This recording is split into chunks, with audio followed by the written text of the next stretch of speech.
There's a storm across the valley, the clouds are rolling in. The afternoon is heavy on your shoulders. There's a truck out on the 4-lane, a mile or more away. The whining of his wheels just makes it colder. Welcome to Community Forum. Today is October 13th, 2022.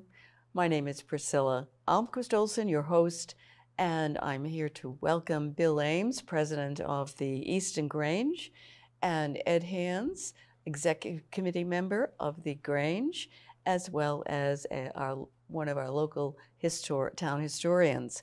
So welcome, you guys, and we're waiting for Lisa Hadley, who's the secretary of the Easton Grange. So hopefully she'll manage get here with all the traffic on a Thursday late afternoon. Raining too. Okay, so Bill, as the president, why don't you give us a little nutshell description of what the Grange really is and maybe its origins? Okay, the Grange, thank you, Priscilla, for having us on your show.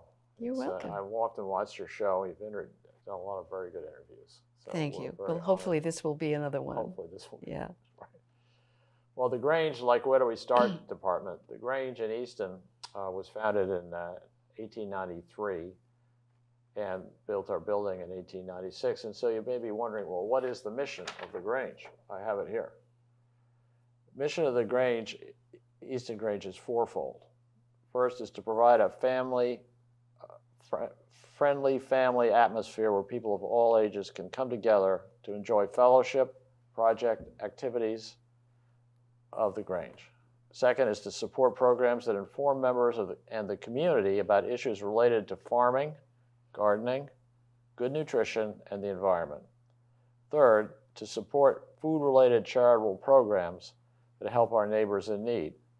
And also, most importantly, really, get down to it these days, to preserve the Grange Hall and to maintain the traditions of Easton Grange 196. Mm-hmm. So before I hand it off to Ed, I'll tell you a little bit about the beginnings here. This is a book called The Spirit of the Grange, and it talks a little bit about the origins. The Grange is in important ways unlike other community organizations. Its ceremony and values were developed in the late 19th century as a response to the dire needs of agricultural families for unified resistance to the depredations of big railroads and big business. It's very important because farmers are businessmen, are business people. So therefore, they don't like to unionize. You can't unionize businesses, really. I mean, so the Grange neatly fit in that slot where farmers could gather with their families for like a Saturday night, and the guys would go up and talk about how they were, what railroad rates they were getting for their soybeans or whatever they were growing, and what they heard about other things. And they lobbied in the state legislatures. The Grange would lobby in the state legislatures to get better treatment from the railroads and from big business. So it was a neat little formula. So I've just dog-eared a couple of pages here. I got one other little pearl here to share with you. This 1868, the Civil War was over, and many farms lay in ruins, in the mud and blood. From fields of battle, the stark, empty fields must again feed a country united. After a difficult start with radical populism in the air, the newly formed Grange Patrons of Husbandry began to experience almost unbelievable success, as I described earlier, because they slipped in this niche with families and business and all that. Within 8 years, some 24,000 Grange charters had been granted, and membership was pushing 1 million. The Grange had hit on a magical formula: populist politics, grassroots cooperation, economic self-organization, and local mutual aid, and avoid involvement in electoral politics but put forth militancy for social and economic issues, had plenty of picnics, outings, celebrations, and socializations, and shared fun, and a really impressive Masonic-type ritual, we can talk about that later, based on some mysteries, you know, it's typical Masonic stuff, you know. So this fellow Saunders was traveling around the U.S. studying the grape industry for the Agriculture Department in Washington, state of Washington. He became friends with McDowell. Through Saunders, McDowell learned of Oliver Hudson Kelley, who was crucial to the founding of the Granges, and his desire to form a farming fraternity. Kelley thought that such a society would give famous farmers a much-needed sense of cohesiveness. 7 men, and they named the 7 men, formed the Patience of Husbandry. Here in their own words and letters, to and from O.H. Kelley, dated around March 27th, 1868, which I won't bore you with that. But that's pretty well sums it up, don't you think? That's a statement of the multifaceted nature and the huge success they had. Yes, at this time when they were founded in 1867, about 1/3 of the people in the country were farmers, and getting 1 million members was really excellent. Today, only 2% of the American population identifies as farmers. So agriculture has changed, and with it, the Grange has changed as well. But there are still almost 200,000 members of the Grange, mostly in states more in the Midwest and the West. Massachusetts has about 50 Granges, I think. Yes. Still. Mm-hmm. Why don't we talk about them? We should, but I want to talk, as an old history teacher, I want to mention the big business and the big railroads, and the unfair practices of that. And the Grange initially served as a lobbying group and got a series of laws passed in a number of Midwestern states that became known as the Granger Laws. And those Granger Laws led on to the foundation of the Interstate Commerce Commission. So they had a profound impact on government. Yeah, exactly. And that speaks to the neat formula because, again, farmers can't unionize. Yep. So that's something against it. So it's an organization of small business. Yeah, really. So it's been a huge success. I see Lisa has arrived. Very good news. So let's talk about thrift store, Ed. Well, the Grange building, as you point out, was built by George DeWitt, who used to own the lumberyard down on next to the park, and he built a building that was very functional, but very impressive. That was a large building in town for the time. And as we came to realize, he built it a little bit too tall, and that led to some problems with the building structure over the course of the 100 years. And one of the main focuses of us at the Grange now is to try to keep up this beautiful building and find a use for it, which we have luckily been able to do with the Lions Club coming in with the thrift store. And that was all the idea of Lee Williams and Don Tuck. Don Tuck, yeah. Yeah. Yeah, so a way to welcome Lisa to the show, of course. And Lisa, welcome. Thank you. This is Lisa Hadley, who is secretary of the Easton Grange, and she's been doing a wonderful job, and including us in many activities, as well as keeping really good records of our doings and happenings.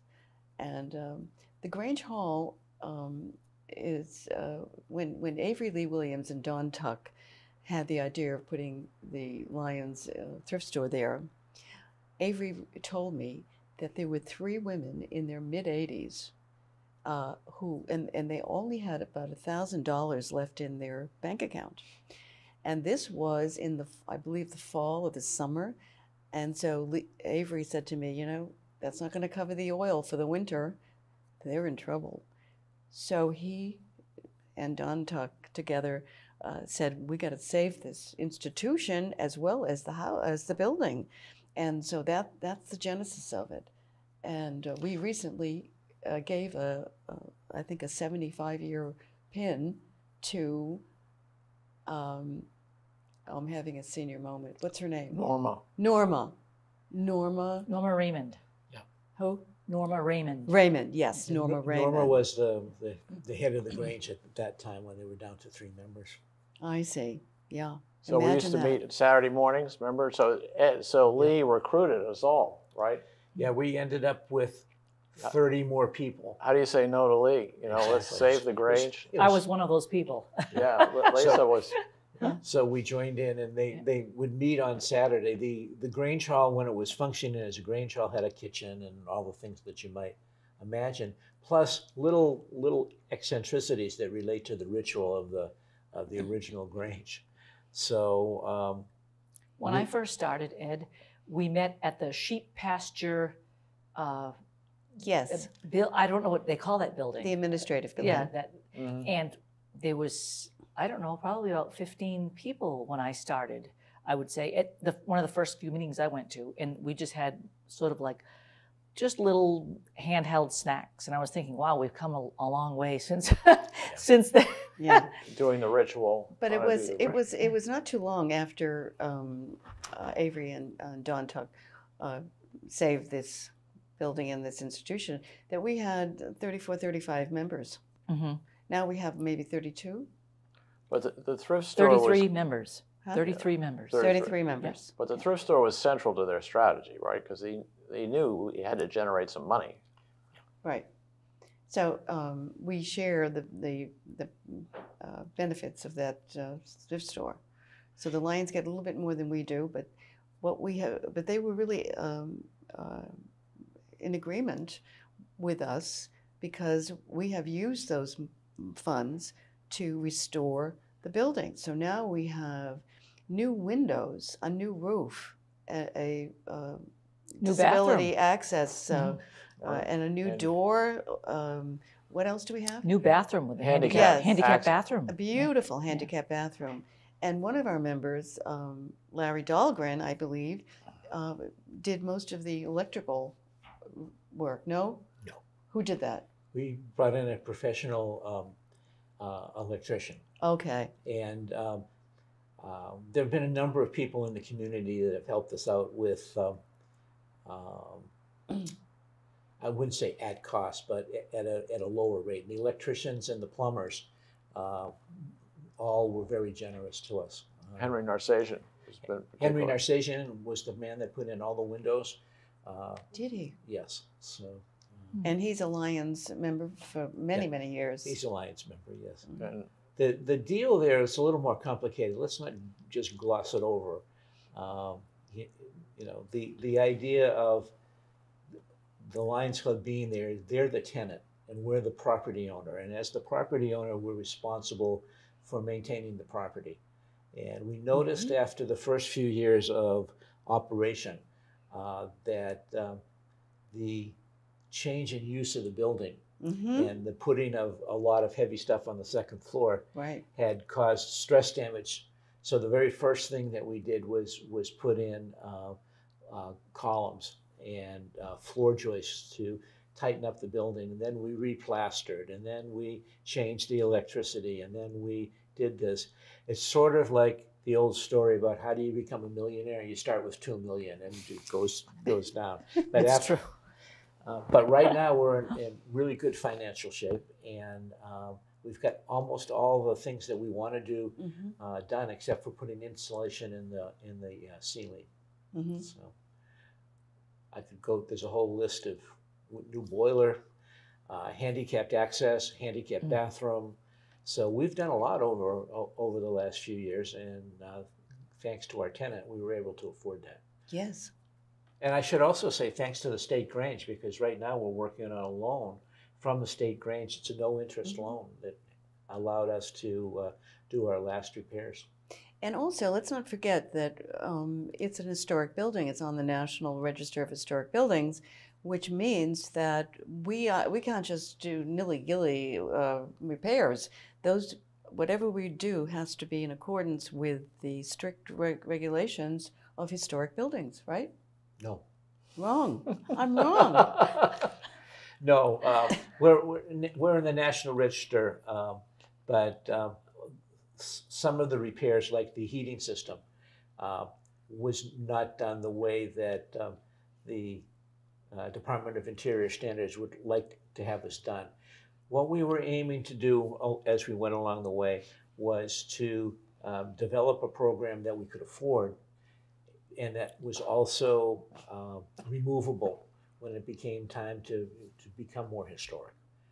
So the exterior is historic, and that's something that we're actually, after we get the last of the interior taken care of, we're going to redo the siding, and that will be done historically accurately. Wow, wonderful. Yeah. Okay. I remember my mother telling me that her wedding reception was on the second floor of the Grange, and after she passed, I found one of those little invitations to the reception after the wedding, right? and it says the Grange and so forth. So the stage at the Grange is a perfect place for the band, and I'm sure they had round tables on both sides of this big second floor, and the dance floor was in the middle. Can you just imagine? Yeah. And I'm sure my mother and father were not the first people who used that as their reception hall. Oh Sure no, not. it was really the center of activity in that part of town. And if we're very careful, we can roll down the Yes. and there's still a painted Like a mural type of thing. Yeah. Yes, it's a mural, yeah. but it has a lot of the businesses that were there, and it was their advertising. Yeah. So they were Quite a sight. they were pretty smart because that was one of their fundraising, and it's an oil curtain, isn't it? Oil skin. Oil Yeah. skin, or oil cloth, and it comes down, and they're all in oil paintings. Was They're it all? just It was all beautiful. hand painted. Yes, Yeah. it's really neat, and very rare. Yeah. yeah. That's really So neat. maybe Lisa could talk about the annual meeting that's coming up in Plymouth. And The state session. yeah. Yeah. The 150th anniversary state session. So that's a big deal. Yes. Now, Lisa, you went to the state archives of the and Albert J. Thomas Library Museum, it's called actually. And yes, we discovered a lot of very interesting our Grange papers, minutes, records of the Treasury records, and just letters, just a lot of very interesting things. I mean, pictures, a lot of pictures. because how old is our Grange? Our Grange. 1893. Bill Oh, mentioned okay. that a while back. Because we definitely celebrated the 100th. So it's 129 years old. Wow, yeah, because we definitely celebrated it. I found records of a celebration at a restaurant that no longer exists now. It was on 400 Club. That was it, 400 Club, Yeah. yes. Ted Darling's 400 Club. That was it, right. It was the 100th anniversary, so it must have been. And that's located where CVS and By the bank. the bank, Northeastern Northeastern Savings, Savings Bank, right. are located at the intersection of 123 and 138 in Southeastern. Because when I went out there, the last meeting that we had, I sang a song for you all. Do you remember? I was just going to mention that. The text was written by several members of the Grange, of the Easton Grange at that time, and I happened to find it in all of these minutes and records. It was written 50 years ago. It was this 100th anniversary celebration of the Grange, So right? 1993-ish. Yeah. I think it was, I want to say it was the 100th anniversary of the entire Grange, the state Grange. So it was 50 years ago, yes. Because by the text, it sounds like the 100th anniversary of the entire state Grange, the way the text is written. And Lisa, who is a wonderful musician, she a voice and other instruments, right? I play piano, right? My mother was a piano teacher, so I had to play. I don't regret it now, but growing up was like, oh, practice again. Yes, but you wrote this wonderful. You composed the music to the lyrics to the poem, Right, because it was so inspiring. I just loved the piece. It was so beautiful. It meant so much to those people. I mean, a lot of things today don't mean that much to people.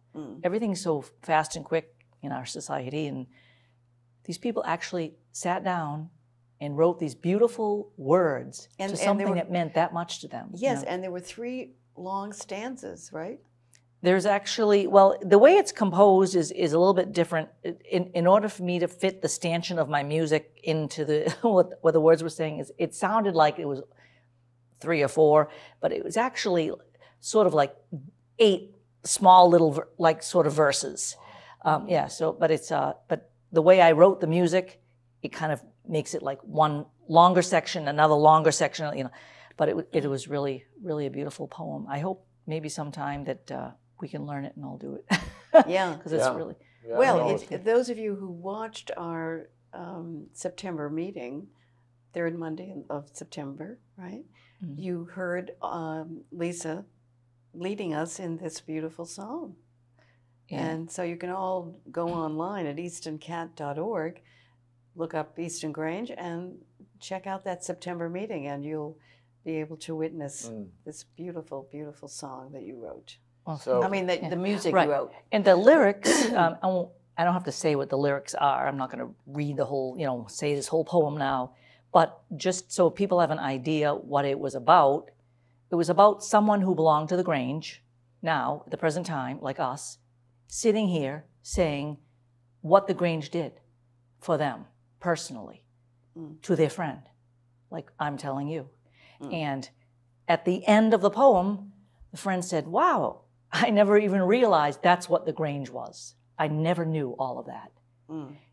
And at the end of the poem, the person who told their friend how wonderful the Grange was to them said, well, that's why I go every month or whatever they go to the meetings. And that's why when I open the door, I walk in with pride, because I'm representing something that is valuable. It's not something that is not important to my time.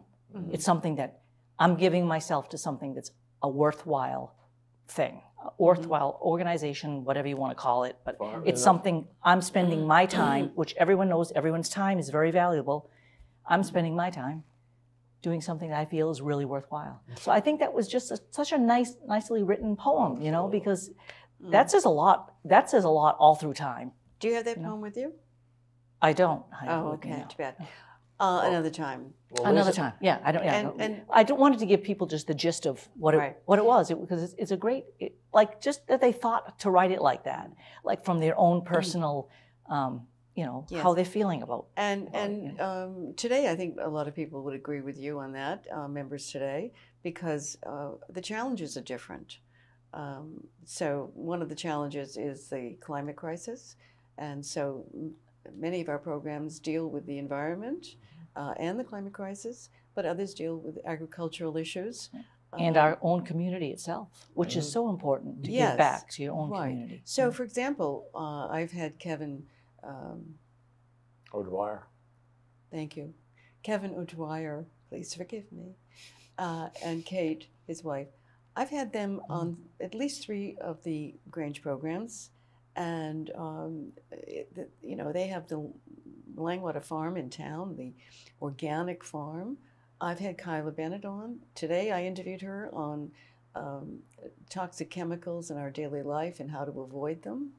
So the Grange is trying to fulfill the mission, the original mission, I think, of the Grange. I do too. Yeah. Part of it, definitely. Well, sustainability is key to our future, and that deals with agriculture. Right. And planting and growing things, and Mother Earth news type stuff. So it's been. And what do you think about that? I think it's probably an appropriate time, as one of your agricultural commissioners in town, to remind people that the O'Dwyers have just opened a very nice super duper improved farm stand that everybody should visit. It's really a I haven't really a gone trip. yet. It's really nice. Yeah, I I only was saw there it from the yesterday. outside. Have you seen it? Yeah. Oh boy. Yes, I went through it before it was finished, but I've seen photos of it finished with it. Yeah. But it's not a farm stand; it's a farm building. It is. Market, like Yeah. a market. It's huge, absolutely huge. It's amazing. But those very high ceilings are sort of Yes. give it some sort of cathedral. And just imagine a square dance in that building. There you go. And that reminds me, we had a square dance some years back. We've done two. We did. Two? Oh, yeah. okay. And we could probably do that again. It's so much fun. Yeah. Well, let's talk about some of the fun things because you have done a wonderful job coming up with cool things to do that aren't just on the mission of sustainability and agriculture. Are important work, but there's fun work, and that's the reason I like it. There is. Yeah. It's fun. It is fun. I mean, the thing is, I think what a lot of people forget, you know, with clubs, organizations, you go to this meeting, and I will always tell Bill this, it has to be more than just sitting there, blah, blah, blah, blah, blah. You know, I mean, it's great that you're getting things done, but I feel like the bonding comes, like Ed said, in the fun. And that's how I really get to know you and you. Yes, and how we bond is. Yeah, and I think one of the things is it's just the social aspect. Right. Because that was one of the goals that Bill read earlier, was the social aspect of relating to people and having a good time and bonding, creating friendships that last. And I enjoy the suppers we have. That's one thing. Joan Lundgren has been doing a wonderful job on that. And so we have a free supper, and it just be at 6 o'clock on the third Monday of the month, followed by a program at 7, followed by a business meeting. Priscilla, just to interrupt you, sorry, but sorry. That's one thing that the State Grange really does, is they really encourage the local granges to have fun, to do things. It's not just sitting there having a meeting. So we've done some bowling events at the Westgate Lanes. That was a lot of That's fun. always a lot of fun. Yeah. We've done Christmas caroling at the nursing home. And, That was fun. yeah, that was fun. But I think just the regular meetings are really so enjoyable. Just sitting around, enjoying supper together and talking and getting to know each other better. And there's actually things that, like, there's one thing I did that's actually in the Grange. They have a handbook that comes out every year with different ideas that the State Grange has for anybody in the Grange that they can do. And one of those ideas, so there's contests, there's programs, if you want to put a program on, there's all different things that you can do. Agricultural, things like crafts, writing poems, anything like that. So there was one thing that I did that I had a lot of fun doing.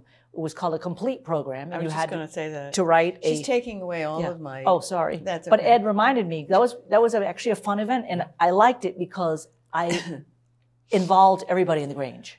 And So it was fun. great. It was a story, and Bill Ames, of course, was the lead character. Exactly. Yeah. And it was all about... It was an original play. It was an original play written by Lisa Hadley. And it was done in the style of, like, it was an old-fashioned radio show. Right. So I had, like, all these sound effects. And two of the State Grange people were invited to grade Lisa, or what shall I say? Judge it. Judge her. Educate. Yeah. Yeah, it was an extraordinary evening. That's Yeah, for sure. it was so much fun. Everybody It was loved fun. that. It was fun. I Absolutely. feel like we all enjoyed each other. And here's another thing. We have, besides Lisa Hadley, we have Michael Pierce, who plays the guitar and the harmonica, sometimes together. And he recently competed in the State Grange talent program, and he won. He sang a song. Stan who? Who was that? Stan? No, right. I don't It was remember. very Stan touching. somebody. It's supposed to Yeah, be. it was Farm-type lyrics. Life on the farm-type. farm lyrics. It was he's a very famous Canadian composer, singer, country singer, I think. Rather contemporary, too. It wasn't an old song. No, right. And so he sang that, and he won the state contest. So now he's going to Nevada I thought it was Reno, but it's someplace near Reno, where the national convention is going to be held, and he'll be competing. So we're all rooting for Michael Pierce to bring home the bacon. If you actually, Priscilla, not to take anything away from Michael, because I'm not, but as you're saying this, I'm thinking, if you actually think about the amount of talent and skill and just the amount of people in our Grange that have something to give back, it's really pretty astounding when you think about everybody in their unique gifts and talents. Right. You know, I mean, that's actually one thing we can really say for our Grange. You know, there's a lot of very talented, skilled, you know, interesting people in our Grange. Like the four of us. Yeah, right. No, but just thinking about that, you know. Yeah.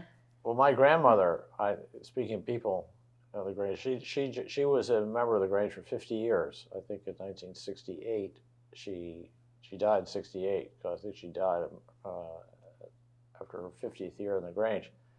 And she joined because she was not from Easton. So she came out to marry my grandfather, of course, who lived here and had all his relatives. And so my grandmother really didn't know anybody except her family.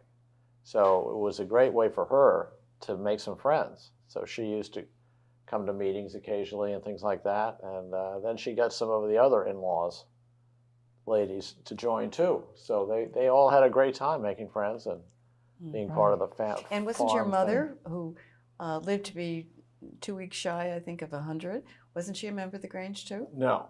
She wasn't. She Elizabeth? was not. No, it was your grandmother. It was my grandmother, Ames, yeah. And she liked it because she was very involved with the dairy herd at Langwater Farm.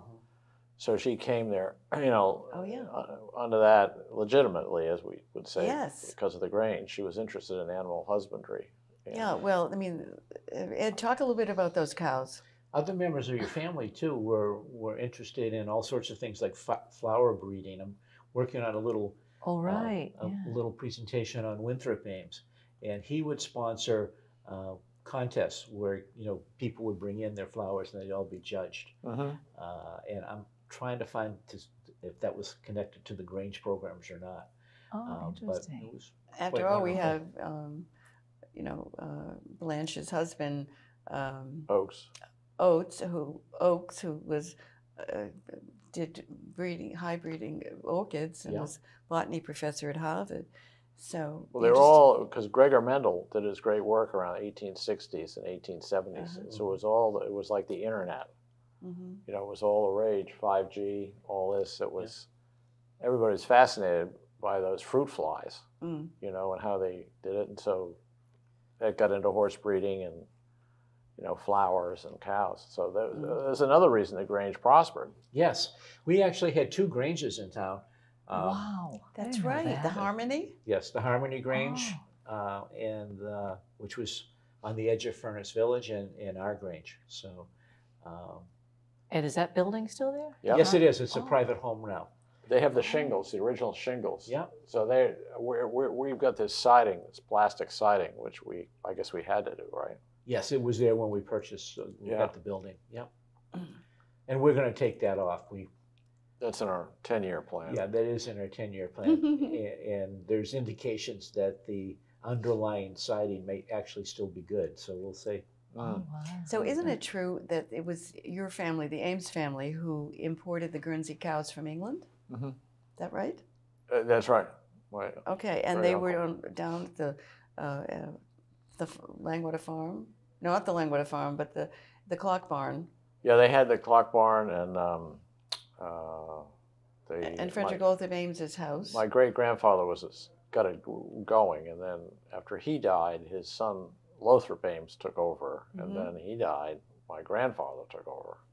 So he'd take us down to the stall with the cows on a Sunday, you know, and he'd go cow by cow. He'd tell us about Langwater Daisy May, how many gallons of sweet. Well, there is a painting of Daisy May at the Historical Society that was recently donated by my cousin Brendan Nagel's husband, Charlie Barnes.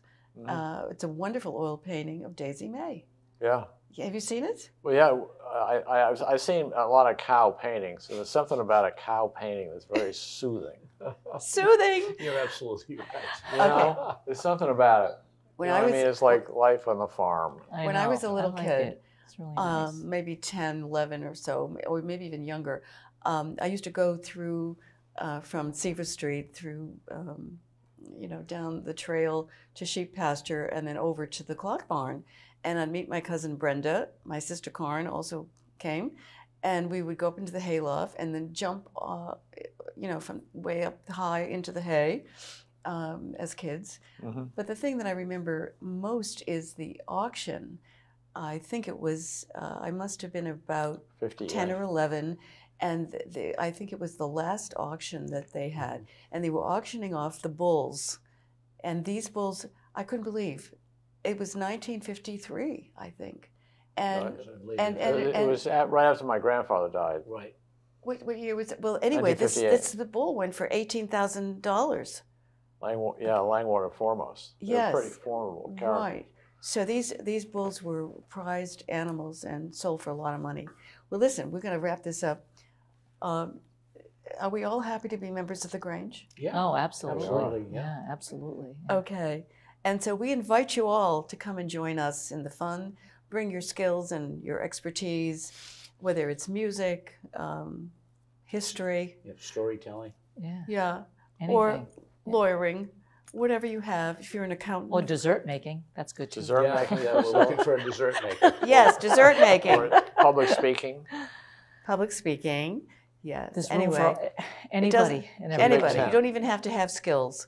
We'll like you anyway, Yeah. and you'll have a good time, and you'll fulfill a purpose and the goal of the which is still the mission, and that is to provide information and help with our environment, whether it's agriculturally or with the climate crisis, etc. So we thank you for we watching. Also, one thing we failed to mention, if I Uh-oh. could just jump in, is we do donate to the food pantry a certain stipend each year, and that is also part of the Grange mission. And we also have a scholarship for a high school student going on to college Yes. or to a higher institution of learning.